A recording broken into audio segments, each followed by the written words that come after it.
എന്നെ കേൾക്കുന്ന പ്രിയമുള്ളവരെ, ഈ മനോഹരമായ ദിവസം അതിരാവിലെ സമയത്ത്, പ്രഭാത സമയത്ത് എനിക്കെൻ്റെ പ്രിയ പ്രേക്ഷകരുമായിട്ടും ബഹുമാനപ്പെട്ട ഗുരുബോധരുമായും മാതാപിതാക്കളുമായും കുഞ്ഞുങ്ങളുമായും അല്പസമയം സംസാരിക്കുവാൻ സർവശക്തനായ ദൈവം നിങ്ങളെ കണ്ട് നിങ്ങളുടെ കാര്യങ്ങൾ പറയുവാൻ സാധിച്ചതിന് ദൈവത്തിൻ്റെ സ്തുതി സ്തോത്രയാഗങ്ങൾ അർപ്പിച്ചുകൊണ്ട് ഞാൻ എൻ്റെ കർത്തവ്യത്തിലേക്ക് കടന്നുകൊള്ളട്ടെ. ഇന്ന് ലോകത്തിൽ രാഷ്ട്രീയക്കാരുണ്ട്, മതക്കാരുണ്ട്, വിവിധ മതങ്ങളുണ്ട്, സാമൂഹിക പരിഷ്കർത്താക്കളുണ്ട്. എല്ലാ മതങ്ങളിലും പ്രവർത്തിക്കുന്ന നല്ലവരും ചീത്തയായ ആളുകളുമുണ്ട്, പ്രവാചകന്മാരുണ്ട്, പ്രശ്നക്കാരുണ്ട്, ഭാവി ഫലങ്ങൾ പറയുന്നവരുണ്ട്, അതിന് പരിഹാരം കാണുന്നവരുണ്ട്. ഇങ്ങനെ പല വിധത്തിലുള്ള ആളുകൾ തിങ്ങിപ്പാർക്കുന്ന ഈ നാട്ടിൽ ഏതാണ് സത്യം, ഏതാണ് ശരി എന്നുള്ളത് മനസ്സിലാക്കുവാൻ സാധാരണപ്പെട്ടവന്, ജനത്തിന് പ്രയാസമായി വരുന്ന ഒരവസ്ഥവിശേഷം. രാഷ്ട്രീയക്കാർ പറയുന്ന മുഴുവൻ 90% കള്ളത്തരങ്ങളാണ്. മഴ പെയ്തില്ലെങ്കിലും മഴ പെയ്തു, ഞാൻ അത് കണ്ടു എന്ന് പറയുന്ന രാഷ്ട്രീയക്കാർ ഉദാഹരണമാണ്. ഇന്ന സംഭവം നടന്നു, ശരിയാണ്, പക്ഷെങ്കിൽ നടന്നിട്ടില്ല എന്ന് തെളിയിച്ചു കൊണ്ടുവരുന്ന രാഷ്ട്രീയ കുതന്ത്രന്മാർ. മതത്തിൽ പ്രവാചകന്മാർ, സന്യാസി വീരന്മാർ, മതപണ്ഡിതന്മാരൊക്കെ കയർന്നു വരുന്നത് നല്ലത് തന്നെ.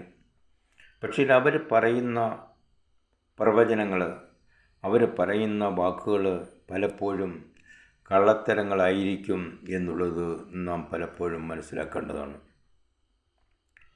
കണ്ടാൽ യാഥാർത്ഥ്യമെന്ന് തോന്നും. ഇമിറ്റേഷൻ മാലകൾ, ഇമിറ്റേഷൻ ആഭരണങ്ങൾ കണ്ടാൽ സ്വർണ്ണമാണെന്ന് തന്നെ തോന്നും, പക്ഷെങ്കിൽ അത് സ്വർണ്ണമല്ല, ഉരച്ചു നോക്കുമ്പോൾ സ്വർണ്ണമല്ല. അതുപോലെ മനുഷ്യനെ നമ്മൾ ഉരച്ച് മനസ്സിലാക്കി അതിനെ മാറ്റി നോക്കേണ്ടത് അത്യാവശ്യമാണ്. ജനങ്ങളെ ഇളക്കുവാൻ, ജനങ്ങളെ കബളിപ്പിക്കുവാൻ, ജനങ്ങളുടെ കയ്യിലിരിക്കുന്ന സമ്പത്ത് കൈക്കലാക്കുവാൻ ബന്ധപ്പെടുന്ന ജനവിഭാഗമാണ് ഇന്ന് ഇവിടെ ഈ ലോകത്തിൽ ഉള്ളതെന്ന് നമുക്ക് ചുറ്റുപാടുകളിൽ നിന്ന് മനസ്സിലാക്കുവാൻ കഴിയുന്ന കാര്യമാണ്. ആരാണ് യഥാർത്ഥ ഭക്തൻ, ആരാണ് യഥാർത്ഥ സ്നേഹി, ആരാണ് യഥാർത്ഥ രാജ്യസ്നേഹി, ആരാണ് യഥാർത്ഥമായിട്ടുള്ള പ്രവർത്തനങ്ങൾ ചെയ്യുന്നതെന്ന് കണ്ടുപിടിക്കാൻ വളരെ പ്രയാസമാണ്. അതുകൊണ്ട് അത് നമുക്ക് തീയിലിട്ട് ചുട്ട് സ്വർണത്തിന് മാറ്റി കൂട്ടുന്നത് പോലെ അതിനെ വിവിധ പ്രക്രിയയിൽ കൂടെ നടത്തിയെങ്കിൽ മാത്രമേ നമുക്ക് മനസ്സിലാക്കുവാനായിട്ട് സാധിക്കുകയുള്ളൂ.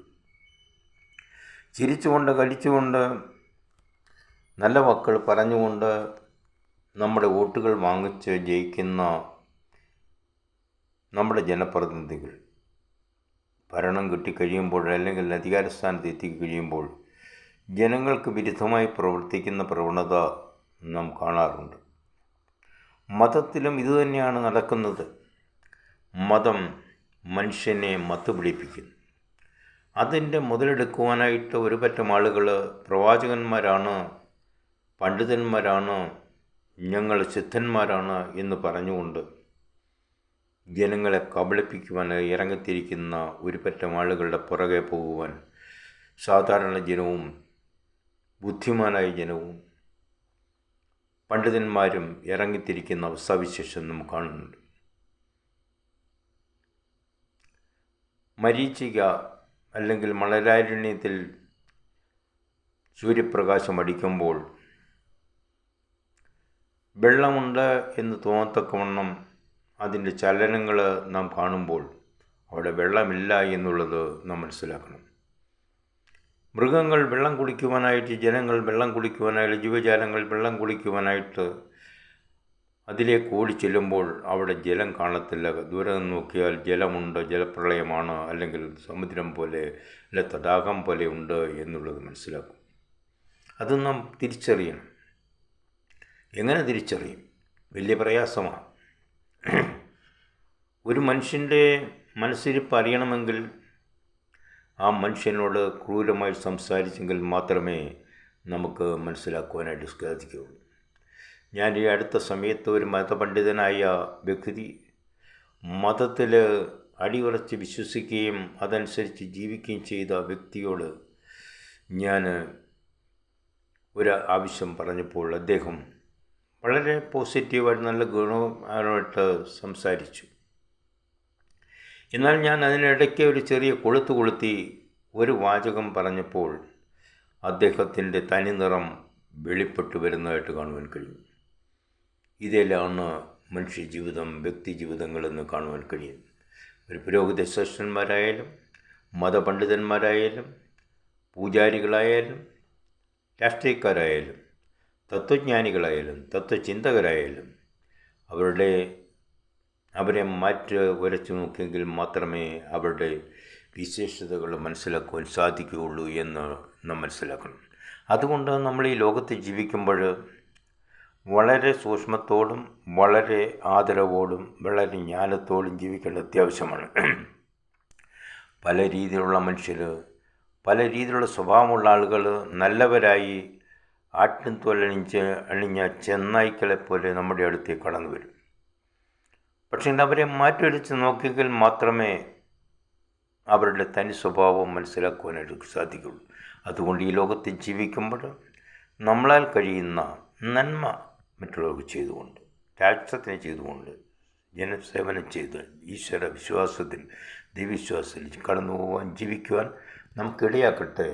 അതുകൊണ്ട് നമ്മൾ മറ്റുള്ളവരെ ഉരച്ചു നോക്കി മാത്രമേ പ്രവചനങ്ങൾ, പ്രാർത്ഥനകൾ അല്ലെങ്കിൽ മറ്റ് കാര്യങ്ങൾ, മതപരമായിട്ടുള്ള ചടങ്ങുകളൊക്കെ നമ്മൾ സംബന്ധിക്കാവൂ. ഇല്ല എങ്കിൽ നാം പടുകുഴിയിൽ എത്തിച്ചേരും, അവർ നമ്മളെ പടുകുഴിയിലെത്തിക്കും എന്നുള്ളത് മനസ്സിലാക്കണം. അതുപോലെ തന്നെയാണ് രാഷ്ട്രീയക്കാരും. അവരെയും നമ്മൾ ശോധന ചെയ്ത്, അവരുടെ പ്രവർത്തനങ്ങൾ ശോധന ചെയ്തിട്ട് വേണം മാത്രം അവരുമായിട്ട് സഹകരിക്കുക. ഏത് രാഷ്ട്രീയ പാർട്ടിയും ആയിക്കോട്ടെ, ഇന്നൊന്നും ഞാൻ പറയുന്നില്ല. എല്ലാവരും ഒന്നിനൊന്ന് മെച്ചമാണ്. അവരവരുടെ കീശ വീർപ്പിക്കുക, അവരവരുടെ സ്ഥാനം ഉറപ്പിക്കുക, ഇത് തന്നെയാണ് അവരുടെ പദ്ധതി എന്നുള്ളത് മനസ്സിലാക്കണം. ജനസേവനമല്ല, ജനങ്ങളെ നന്മയിലേക്ക് കൊണ്ടുവരികയല്ല, ഈശ്വര സന്നിധിയിലേക്ക് കൊണ്ടുവരികയല്ല, പിന്നെയോ അവരുടെ പള്ള വീർപ്പിക്കുക, അവരുടെ മുതൽ കൂട്ടുക, അവരുടെ സമ്പാദ്യം വർദ്ധിപ്പിക്കുക, അവരുടെ പ്രവർത്തന മേഖലകൾ വികസിപ്പിക്കുക. ജനങ്ങൾ നല്ലവരാണ്, ഞങ്ങൾ ഭക്തന്മാരാണ് എന്ന് മറ്റുള്ളവർ കാണിച്ചു കൊടുക്കുവാനുള്ള വ്യഗ്രത നാം മനസ്സിലാക്കി ഈ കാലഘട്ടങ്ങളിൽ ജീവിക്കേണ്ടത് അത്യാവശ്യമാണ്. അതിനുവേണ്ടി നമുക്ക് പ്രവർത്തിക്കാം, നമ്മെ തന്നെ സമർപ്പിക്കാം, രാഷ്ട്രത്തിന് വേണ്ടി സമർപ്പിക്കാം, ദൈവത്തിന് വേണ്ടി സമർപ്പിക്കാം, ജനങ്ങൾക്ക് വേണ്ടി സമർപ്പിക്കാം. ഇതിലൊക്കെ ഒരു ദൈവനാമോത്വത്തിന് വേണ്ടി നമുക്ക് പ്രവർത്തിക്കാം. Thank you very much. എൻ്റെ പേര് ബേബി മല്ലശ്ശേരി. ഞാനൊരു സാമൂഹ്യ പ്രവർത്തകൻ. എൻ്റെ phone number 091 9744 645 234. Again, another number 0468 224